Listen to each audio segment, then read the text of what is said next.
السلام عليكم.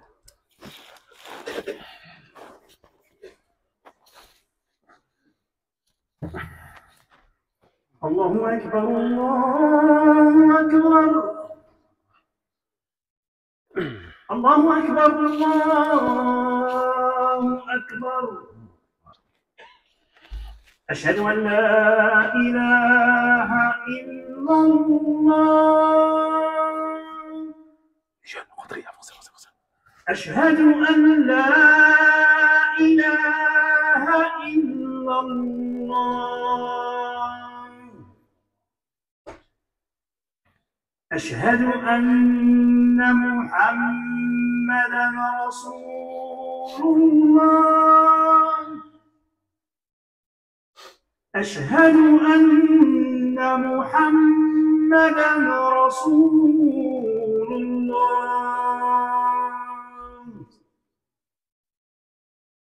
حي على الصلاة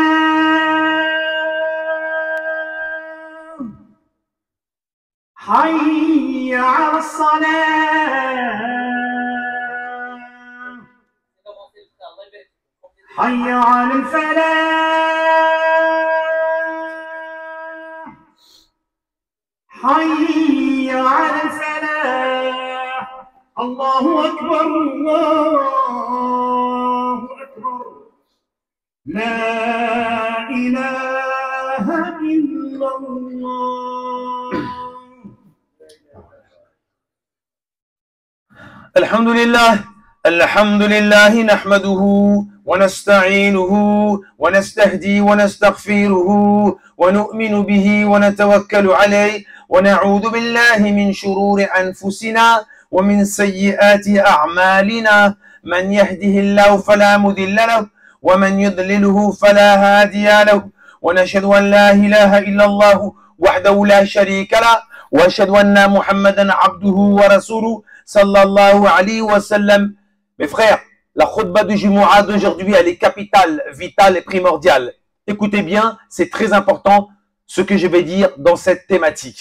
Les frères, on vit en France, on se marie en France, on a des enfants en France, on travaille en France, et pour 99 d'entre nous vont mourir en France. Pourquoi on veut partir de la France? J'arrive pas à comprendre.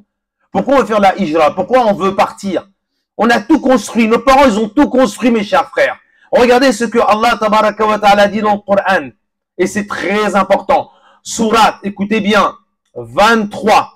Allah tabaraka wa ta'ala, verset 12. Surat 32, verset 12. Sajda, la prosternation. Surat Mekwaz. Allah ta'ala dit, Rabbana absarna wa sami'na farji'na na'mal salihan inna muqinun. Dans le sens, Allah Ta'ala dit, notre Seigneur, au pluriel, on a vu, c'est épouvantable. On a entendu, c'est catastrophique. Ramène-nous sur la terre, s'il te plaît, vite. Ramène-nous sur la terre, na'mal salihan. On va plus courir derrière l'argent. On va faire que des bonnes œuvres. Que du bien pour la communauté musulmane, pour les hommes, pour les enfants, pour notre avenir, pour leur avenir. On va faire que du bien. Na'mal salihan. Parce que maintenant, on a la certitude. Ah ouais, il faut que tu voies le feu de l'enfer. Il faut que tu voies le tribunal pour que tu aies la certitude. Donc, tu l'avais pas sur la terre. Imagine-toi. Le suivant. Allah tabaraka wa ta'ala dit dans surat Al-Mu'minun. Là, c'est chapitre 23, verset 99-100. Toujours surat Mekwaz. Allah dit, Hatta ida ja'a ahaduhum al-maut. Qala Rabbi, au singulier. Arji'uni la'alli a'malu salihan fima taraktu. Regardez bien. Jusque la mort les attrape. Et il va dire, Allah, ramène-moi sur la terre, s'il te plaît, afin que je fasse ce que j'ai délaissé. Ouais, sur la terre, tu m'avais demandé de faire du bien pour la communauté musulmane, pour la jeunesse, pour les hommes, pour les enfants. Mais non, j'avais pas le temps. Du matin au soir, c'est quoi? C'était métro, boulot, dodo? Non, c'est avant ça. Maintenant, ce serait métro, boulot, réseaux sociaux, jusqu'à 3 heures du matin. T'as que ça à faire. Non, j'ai pas le temps. Moi, sur cette terre, j'ai 3 choses à faire. Métro, boulot, TikTok, Snap, Insta, du matin au soir. Tu fais rien pour ta communauté. Allah, ramène-moi sur la terre afin que je fasse ce que je délaissais. J'ai tout délaissé. J'avais pas que ça à faire. J'étais occupé, je courais. Mais non, tu vas pas revenir sur la terre. C'est fini. Tu vas regretter, mes frères. Voilà 2 versets de projection pour nous faire comprendre qu'on va regretter. Pourquoi? Parce que Allah, dans le Coran, mes chers frères, regardez d'abord. Vous savez, Napoléon Bonaparte, vous savez ce qu'il a dit? Il a dit, les paroles s'en vont, mais les actes restent. Et vous connaissez tous ce hadith authentique, notoire, dont l'imam Shafi'i dit qu'il représente le tiers de la religion. Et on l'a utilisé pour 70 actions de jurisprudence. Où le prophète, alayhi salatu wassalam, dit, innamal aqwalu binniya. Non, non, non. Il a dit, innamal a'malu binniya. Il n'a jamais dit, les paroles ne valent que par les intentions. Mais les actions ne valent que par les intentions. Alors mes frères, si la parole est le premier outil de communication, eh bien l'effort est le premier outil d'action. Mais nous, on croit qu'en 2023, l'effort, c'est de la communication. Non, la parole, c'est que de la com. Et la communauté aujourd'hui n'a rien à voir avec nos parents, que je vais raconter ce qu'ils ont fait dans les années 60 et 70. Nous, aujourd'hui, on a baissé les bras. Eux, c'était des bonhommes, nos parents. Alors qu'ils sont venus pour le khubz. Ils sont venus pour le khubz. Mais regardez comment ils se sont transformés. Et nous, aujourd'hui, on court derrière, pas le khubz. Le khubz, c'est normal. Nous, on court derrière l'oseille. C'est encore pire. Et la gloire, et la vanité, et l'orgueil. Alors, regardez bien, mes chers frères. Le prophète sallallahu alayhi wa sallam, selon Ibn Mas'ud radiyallahu anhu, dans le recueil de l'imam Tirmidhi, 2446, il dit, le jour du jugement, le serviteur ne se lèvera pas de sa place avant qu'il réponde à 4 questions. Ta vie, comment tu l'as menée? Qu'est-ce que tu as fait de ta vie? Allez, vas-y. Allez, Allah il va te dire, non, je veux pas que tu me racontes tes hadiths, ni tes versets, ni tes hafiz. Non, qu'est-ce que tu as fait de ta vie? Tu vas raconter devant Allah, qu'est-ce que tu as fait de ta vie? Tu auras honte. Tu auras honte, mais ça sera trop tard. Allah va demander, qu'est-ce que tu as fait de ta vie? Ensuite, ta jeunesse, qu'est-ce que tu as fait de ta jeunesse? Nous, on se plaint de notre jeunesse. Mais pourquoi on ne les envoie pas à la madrasa coranique? Ah, on veut pas. Ça coûte cher 15 € par mois. Si on enverrait nos enfants à la madrasa coranique, vous allez voir, la prochaine génération, c'est fini. Il n'y a plus de rix. Il n'y a plus de délinquance. Il n'y a plus de deal. Vous voyez, ça sert à quoi la madrasa coranique? À la maison, tu es content, c'est le bonheur. Hein. Très bien. Regardez bien. Qu'est-ce que tu as fait de ta vie? Deuxième question, qu'est-ce que tu as fait de ta jeunesse? 3, qu'est-ce que tu as fait de ta science? Ah, moi, je sais, je connais, je bouquine. Ouais, je regarde sur TikTok des vidéos. Non, qu'est-ce que tu fais de ta science? Comment tu l'as acquis et qu'est-ce que tu en fais? Tu la mets en pratique? Ou c'est pour répéter, comme les gens qui disent? Non, regarde bien. Et quatrièmement, qu'est-ce que tu as fait de ton argent? Comment tu l'as gagné et dans quoi tu l'as dépensé? C'est pour ça qu'Allah, tabaraka wa ta'ala, mes chers frères, dans Surat le Pardonneur, 59, écoutez bien, verset 47-48. Il fait peur ce verset. Allah Ta'ala dit, et quand ils se disputeront dans le feu. Mais qui va se disputer dans le feu? Déjà qu'ils sont en train de cramer. Et quand ils vont se disputer dans le feu, regardez bien, Allah dit, les du'afa. C'est qui les du'afa? Les faibles, les gens qui suivent, c'est les suiveurs. Les du'afa, les faibles, diront aux orgueilleux. C'est qui les orgueilleux? C'est les influenceurs. Ouais. Les influenceurs, vous connaissez le premier influenceur? C'est Shaitan. Il a influencé Adam et Hawa. Il y a des bons influenceurs, mais il y en a des mauvais. Et regardez bien le verset du Coran. Et quand les faibles iront voir les orgueilleux, les vaniteux, ceux qui voulaient se faire montrer sur cette terre, ils leur diront, ben, regardez, vous pouvez pas nous aider pour alléger notre peine en enfer? Vous savez ce qu'ils vont dire les orgueilleux, aux du'afa, aux faibles? Ben, vous nous avez suivis. Ben, écoutez, il fallait pas nous suivre. Maintenant, Allah, il a décidé que vous et nous, on brûle en enfer. Ouais, les gens faibles. C'est pour ça, mes chers frères, écoutez bien ce que je vais dire. Allah, tabaraka wa ta'ala, il nous a donné une opportunité. Un cadeau en or, c'est la vie. 2, il nous a donné quoi? La meilleure chose de la vie, c'est quoi? C'est la religion. Et Allah, tabaraka wa ta'ala, va nous interroger le jour du jugement. C'est un rappel pour toi, Mohammed, et à ta communauté. Et vous serez tous interrogés. Nous, on croit que ce sera que le prophète qui va être interrogé. Nous tous, on sera interrogés. Pourquoi on est là? Qu'est-ce qu'on fait ici? Alors, mes chers frères, regardez bien. Un peu d'histoire, un peu de chiffres pour comprendre notre situation, elle est là aujourd'hui. Les gens disent il faut partir de la France. Pourquoi partir de la France? Allez, c'est leurs argumentations, c'est leurs opinions, on les respecte. Mais je vais vous donner d'autres argumentations comme quoi il faut rester ici. Regardez bien, en 1951, en France, il y avait 250 000 musulmans. Et vous inquiétez pas, ça fait 32 ans que je suis dans les chiffres. 32 ans que je suis dans les chiffres. En 1951, il y avait 250 000 musulmans. Écoutez bien, en 1946, le premier foyer sonacotral, avec un L à la fin, ça s'appelait sonacotral, était construit en France. Regardez bien, en 71, il y avait 30 foyers sonacotral en France. Comment ils faisaient les musulmans pour faire la prière? Ben, nos papas, ils sont venus ici en France. La vérité, ils sont venus pour le khubz, c'est la vérité. Ils sont venus, on avait besoin d'eux pour le bâtiment, pour les bitumes, pour le goudron, pour la mine, ce que tu veux. On avait besoin d'eux. Et effectivement, ils ont quitté un pays où il y avait la foi, où il y avait l'adhan, où il y avait la prière. Ils mangeaient halal. Il n'y avait rien en France. Pas de mosquée. À part Place Monge. Comment ils ont fait? Alhamdoulilah qu'il y a des musulmans qui sont venus de l'Inde et du Pakistan, qui sont venus faire dawa, le rappel à nos papas pour leur dire, vous avez la foi, vous avez la religion, n'abandonnez pas, vous allez revenir vers Allah, qu'est-ce que vous allez dire? Ça les a réveillés. Et alhamdoulilah, ils ont commencé à faire des salles de prière dans des appartements, pour certains dans des maisons, pour d'autres dans des caves, comme nous à Massy, on a commencé dans une cave, la première salle de prière à Massy, vous ne le savez pas? Regardez, et après les foyers Sonacotra, c'était des salles de télévision. Ils ont retiré les télévisions, ils en ont fait quoi? Des salles de prière, ça c'était des bonhommes. Voilà, ils sont venus pour le khubz, mais ils ont changé, parce qu'on leur a fait le rappel. Et regardez bien, qu'est-ce qui s'est passé? Le nombre de musulmans va augmenter. En 1975, on va être 1 million de musulmans. Vous voyez, t'aurais dit à un papa, écoutez bien, en 1951, t'aurais dit à un papa, voilà, vous êtes tous ici, vous êtes là pour travailler, ben regardez monsieur, je vous dis qu'en 2023, il y aurait 2700 mosquées en France. Vous savez ce qu'ils nous auraient dit? T'es un fou, tu dis n'importe quoi. Eh bien oui, mes chers frères. Après, regardez, en 1956, la première boucherie musulmane à Paris, boucherie Kotbi. Il n'y avait pas de boucherie musulmane à l'époque. Je me rappelle en France en 65, pas de boucherie. On allait manger où? Chez le cousin, pas les boucheries cachères. Ou alors on se débrouillait d'aller faire la Cotra. Mais on mangeait quoi à la cantine? On mangeait ce qu'il y avait à la cantine. Donc il n'y avait pas de religion, il n'y avait pas de jumu'ah, il n'y avait pas de tarawih, il n'y avait rien. Mais regardez, nos parents, ils ont levé les manches. Ils sont venus pour le khubz, mais ils ont changé. Ils sont venus pour le pain, mais ils ont changé. Ils ont levé leurs manches. Et regardez, on leur doit tout. Par leur cause, aujourd'hui, il y a 2700 mosquées en France. Et tu veux quitter la France? Qu'est-ce que tu vas dire devant Allah? Allez, on se barre tous, les 8 millions de musulmans. Oui, on est 8 millions de musulmans, dont 900 000 convertis. Qu'est-ce qu'on va faire si on quitte la France? Qu'est-ce qu'on va faire des mosquées? Des musées? Mes frères, si on est un peu l'Europe, si on est le monde, je suis parti dans beaucoup de pays dans le monde. Regardez en Bulgarie, Topkov, une mosquée que j'ai vue de mes propres yeux, elle est devenue un bar. Un bar, un café, parce que c'est une mosquée de l'Empire ottoman qui a été quoi? Vidée par les musulmans. C'est ce qu'on veut des mosquées de France? Partir? Alors écoutez bien mes chers frères. Aujourd'hui avec voilà, on est 2700 mosquées, sans compter 320 en projet de construction. Et la communauté musulmane, mes chers frères, on a de quoi faire des grands projets pour l'avenir de nos enfants. Il ne faut pas baisser les bras. Il y a des versets du Coran qui sont là pour nous inciter et à nous motiver. Parce que souvent les musulmans sont défaitistes. À chaque fois quand il y a un problème dans le monde, qu'est-ce qu'ils disent? Ouais, moi je me barre de la France. Oui, il faut partir. Oui, il faut hijra. C'est la fin des temps. Que des hadiths défaitistes. Que des paroles défaitistes. Alors qu'Allah Ta'ala dit dans le Coran, la taqnatu min rahmatillah. Ne désespérez pas de la miséricorde d'Allah. Et ce hadith dans Adab al-Mufrad de l'imam al-Bukhari et chez l'imam Ahmad ibn Hanbal, tome 3, hadith 151, qu'est-ce qu'il dit?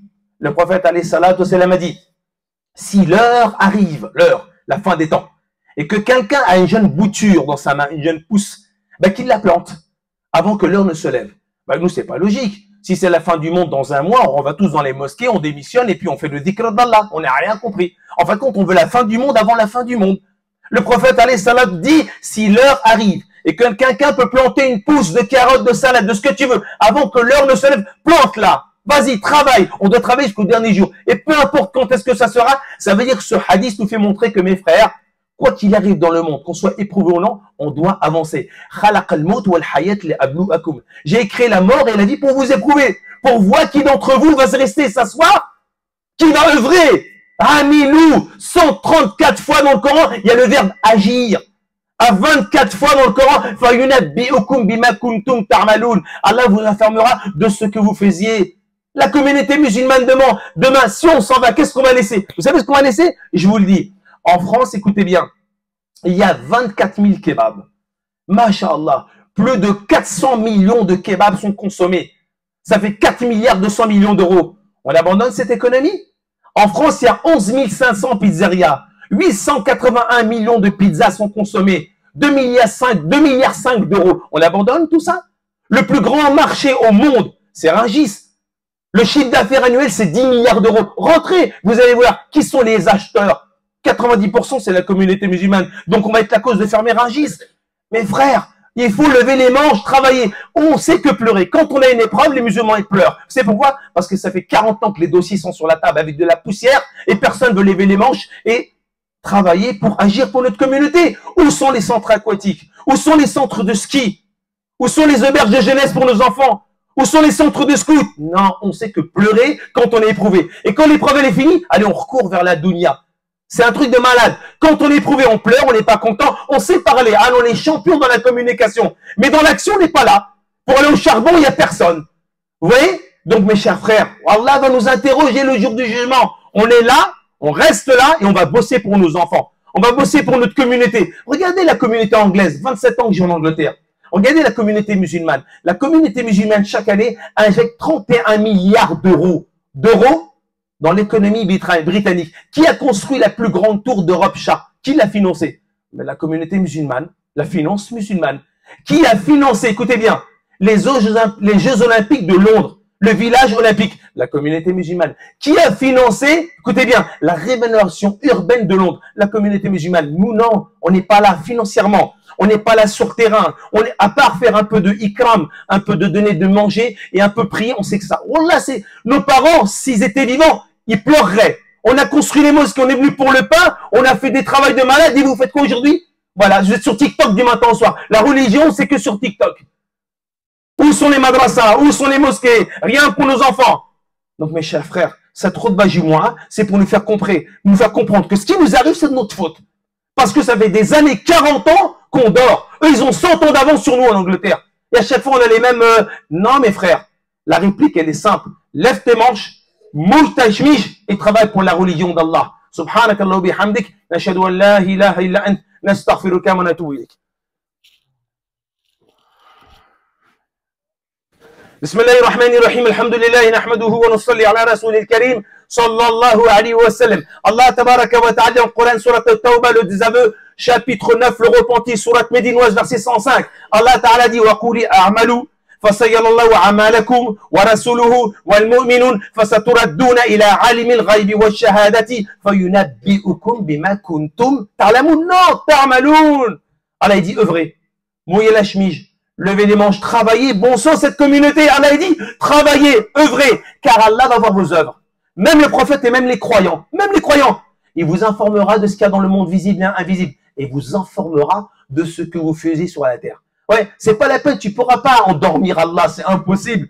Tu pourras pas le jour du jugement mentir devant Allah. Tu diras Allah, ben ouais, j'étais un suiveur. Ah, vous avez oublié le verset du Coran? Et quand les suiveurs suivront les orgueilleux, ben ils diront, quand les faibles, Dorafa allait dire, quand les faibles suivront les orgueilleux, ben c'est terminé en enfer. Moi j'étais faible. Attention les frères, nous on n'est pas faibles. Le musulman, quand il a la foi, il est fort. Regardez bien ce hadith du prophète sallallahu alayhi wa sallam. Le prophète alayhi salatu wa sallam va pas laisser un musulman dans l'assistana, et il va fermer la quoi? Il va fermer la porte à la pauvreté, il va jeter les clés. Il va jeter les clés dans l'univers.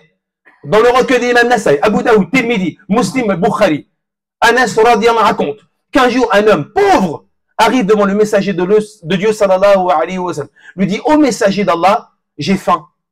Moi et ma femme, on a faim. Avec nos enfants, on n'a rien. Le prophète alayhi salam, qui a un grand cœur et de la miséricorde, il aurait pu lui dire, écoute, va au trésor public de ma part, ils vont te donner quelque chose. Ou alors le prophète aurait pu lui donner quelque chose direct. Non, non, non, non, non, non. Non seulement il est pauvre, mais il ne va pas lui donner à manger. Le prophète, il est trop fort. Il ne va pas lui donner à manger, il va le rendre riche. Riche! C'est ça le musulman. Alors le prophète lui dit, viens avec moi, on va chez toi. Il dit, qu'est-ce que tu as chez toi? J'ai que deux choses. Une écuelle brûlée, on s'en sert pour faire à manger, et puis après on l'utilise pour faire l'ablution. Et on a une natte brûlée qui nous sert à s'asseoir dessus pour manger, et on s'en sert comme couverture. Même un migrant à Paris, il a mieux. Il a une tente quechua, il a un duvet quechua. Il a mieux un migrant à Paris. La pauvreté. Mais eux, ils lâchent pas la religion. Très bien. Le prophète, il dit, donne-moi ton écuelle et ta natte brûlée. Il vient avec moi au marché. Il va au marché, le prophète dit, qui veut donner un dirham pour cette natte et cette écuelle? Quelqu'un a dit, je donne. Et le prophète dit, qui veut donner 2 dirhams? Un autre dit, je donne 2 dirhams. Et le prophète prend les 2 dirhams et il donne l'écuelle. Écoutez bien. Et la natte à l'acheteur. C'est fini. Il n'a plus rien chez lui que 2 dirhams. Le prophète lui dit, maintenant tu as 2 dirhams. 1 dirham, tu vas acheter à manger pour toi et ta famille. Et l'autre dirham, écoutez bien, tu vas acheter une pioche et tu viens me revoir. L'homme, il revient avec la pioche. Le prophète lui met un manche. Il dit, je ne veux pas te voir avant 15 jours dans une version 10 jours. Tu vas couper du bois et tu reviens me voir. L'homme, il coupe du bois, il l'achète, il le revend, il l'achète, il revend, il achète du bois, il coupe du bois, il revient, au bout de 10 jours, il a 15 dirhams. Le prophète lui dit, c'est pas mieux pour toi que d'arriver le jour du jugement cautérisé. Oui, mes frères, celui qui bosse pas pour la communauté, mais c'est ce qui lui attend, c'est le feu de l'enfer. Tu penses que tu vas t'en sortir avec ta prière? Et ton ramadan, ça suffit. Non, mes frères, 134 fois dans le Coran, il n'a pas parlé de la prière, Allah, ni du ramadan. Il a dit bouger, travailler pour la communauté musulmane. Mes frères, on a plein de projets. Je donne un exemple pour terminer. Je l'ai dit il y a un an et je le recommence encore aujourd'hui. En France, et avec le Covid, ça a augmenté le nombre de fidèles. Parce qu'avant le Covid, il y avait une séance de prière dans les mosquées. Aujourd'hui, on est monté à 2, 3, certains 4 comme nous. Aujourd'hui, en France, sur les 8 millions de musulmans, chaque vendredi, il y a 2,5 millions de musulmans qui font la prière du vendredi. Masha'Allah. En France, 2,5 millions de musulmans qui font la prière du vendredi. Si chaque musulman, le vendredi, il sort, il donne 1 euro. C'est quoi 1 euro? Rien du tout. Un malabar, des carambars, des cochonneries pour les dents. 1 euro, pas plus.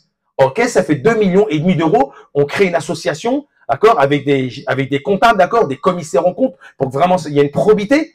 Et puis on met ça sur un compte. 2,5 millions d'euros ce vendredi. Le vendredi suivant, le 3e et le 4e, au bout d'un mois, ça fait 10 millions d'euros. À la fin d'année, sur 10 mois, parce qu'il y en a qui partent en vacances, ça fait 100 millions d'euros. 100 millions d'euros, hein, d'accord? Très bien. Alors, une piscine aquatique dont j'ai vu les devis, et je me suis renseigné, j'ai reçu les devis, une piscine aquatique, c'est-à-dire 25 mètres de long le bassin, 50 mètres le bassin olympique, un palmier, hammam, sauna, un toboggan, 16 millions d'euros. 16 et 7, 32, 32, 32, 64, d'accord? On est à 7 piscines aquatiques, écoutez bien, privées. On ne faut pas dire des piscines musulmanes, ça n'existe pas. Est-ce qu'on marque boucherie musulmane? Est-ce qu'on marque boulangerie musulmane? Ça ne veut rien dire. Est-ce qu'on marque centre commercial musulman? On n'a pas besoin de dire piscine musulmane, une piscine privée comme aquatique. Comme aqualand, pardon. Alors, combien ça fait? Ça fait 7 piscines musulmanes. Au bout de 10 ans, ça fait combien? 70 piscines aquatiques. 70 piscines aquatiques. C'est pas fini. Des centres équestres, des centres de loisirs, des colonies de vacances. On peut pas, on a l'argent. Je vous ai raconté ce qu'on avait comme argent. Les commerçants de France et de Navarre. Ah non, mes frères, vous savez, quand j'ai raconté ça l'année dernière dans une khutba ici, personne n'a donné 1 euro. Hein. Ah non, personne n'a donné 1 euro. 15 jours après, vous savez, quelqu'un vient me voir au marché. Il dit, tu t'appelles Faisal? Je dis, ouais. J'ai vu ta vidéo sur l'exemple de la piscine sur TikTok. Il m'a dit, j'habite à Paris, je suis rabbin. Je suis rabbin dans une synagogue de Paris. J'ai vu ta vidéo, nous aussi, nos femmes, elles veulent se baigner. Tiens, prends 1 euro. Le premier qui a donné 1 euro pour ce projet de piscine en France, c'est un rabbin. Mais nous, on ne veut pas. Vous savez pourquoi? Je donne un exemple. En 94, quand j'étais en Inde, un savant m'avait donné un exemple. Il m'a dit, vous savez, il y avait un jour un roi.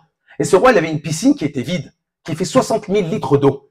Et il demande à chaque sujet de son village, il dit, je veux que chacun de vous me ramène 1 litre de lait. C'est pas beaucoup, 1 litre de lait. 1 euro, 1 litre de lait pour remplir la piscine. 60 000 personnes, c'est léger pour tout le monde. Mais si tu demandes à une personne 60 000 litres de lait, là, mon frère, je peux pas. Alors, ok, c'est facile.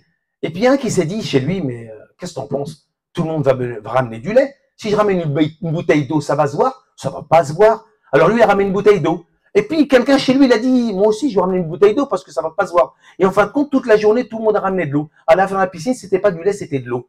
Parce que chacun se dit, à la fin de la mosquée, là, à la fin de la sortie, il va donner 1 euro. Pourquoi je donne? Lui, il va donner 1 euro. Pourquoi je donne? Et en fin de compte, personne ne donne. Et ça fait 40 ans que c'est comme ça. 40 ans. Et quand il y a une épreuve, on pleure. Et vous allez voir quand l'épreuve, elle va se terminer là. Oh, pour repart en train de courir comme avant. Rien du tout. Mes frères, on fait pas honneur à nos parents, hein, qui ont construit les mosquées de France. Ils sont venus pour le khubz. Nous, on est nés ici, mes frères. Et après, nos enfants vont nous attaquer le jour du jugement. Ils vont nous attaquer. Alors, mes chers frères, le week-end prochain, on fait une distribution alimentaire, de colis alimentaires pour les étudiantes et les étudiants de Massy. Parce que beaucoup de filles étudiantes, beaucoup de garçons étudiants sont dans la précarité et ils n'ont pas d'argent. Et les derniers exemples que j'ai donnés, j'ai vu 2 filles le mois dernier à Carrefour Market qu'ils étaient en train d'acheter quelque chose à la caisse. Et elles avaient pas d'argent. Elles sont parties, j'ai dit à la caissière, elles ont oublié leur... C'était quoi? Je vous le dis, des serviettes hygiéniques. Elles n'avaient pas d'argent. J'ai payé, j'ai couru vers les filles. Je dis voilà. Mes frères, à quel degré on est? Donc, mes chers frères, à la khutba aujourd'hui, chacun va sortir 1 euro. C'est pas beaucoup. Regardez, on est combien? 400, 500, 1 euro minimum pour pouvoir acheter des colis alimentaires pour que dimanche prochain, on distribue, Inch'Allah. Allahumma hadina fi man hadayt, wa afina fi man afayt, wa tawallana fi man tawallayt, wa barik lana fi man a'tayt. Allahumma unis la communauté musulmane. Allahumma unis la communauté musulmane. Allah retire la jalousie de notre cœur. retire la rancœur de notre cœur, retire la détestation des musulmans et des musulmans de notre cœur. Allah fait qu'on ne soit pas jaloux des musulmans et des musulmanes. Allah retire la jalousie de notre cœur, retire la calomnie de notre cœur, retire la haine de notre cœur, retire la rancune de notre cœur. Pardon si on a fait pleurer nos mamans, pardon si on a fait pleurer nos papas, pardon si on a fait du mal à nos enfants, pardon si on a fait du mal aux gens. Allah unit la communauté musulmane. Allah fait qu'on ait des grands projets devant nous. Allah fait qu'on soit utile dans ce monde et dans l'au-delà. Allah ne nous châtie pas le jour du jugement. Allah avant la mort fait qu'on soit utile pour la communauté musulmane. Allah fait qu'on soit pas des paresseux. Allah fait qu'on soit actifs. Allahumma salli ala Muhammad wa ala ali Muhammad. Kama sallayta ala Ibrahim wa ala ali Ibrahim. Fil alamina innaka hamidun majid. Subhana rabbika rabbil izzati amma yasifun. Wa salamu ala al-mursalin. Walhamdulillahi rabbil alamin. Mes frères, un colis alimentaire, il faut 10 € pour mettre des pâtes, concentré de tomates, de la viande halal AVS. Un colis, c'est 10 €. Il y aura une cinquantaine d'étudiants. Donc, Inch'Allah, mes chers frères, on veut que chacun minimum donne 1 € et celui qui peut, il donne 10 €. Inch'Allah, aqimus salah. Vas-y.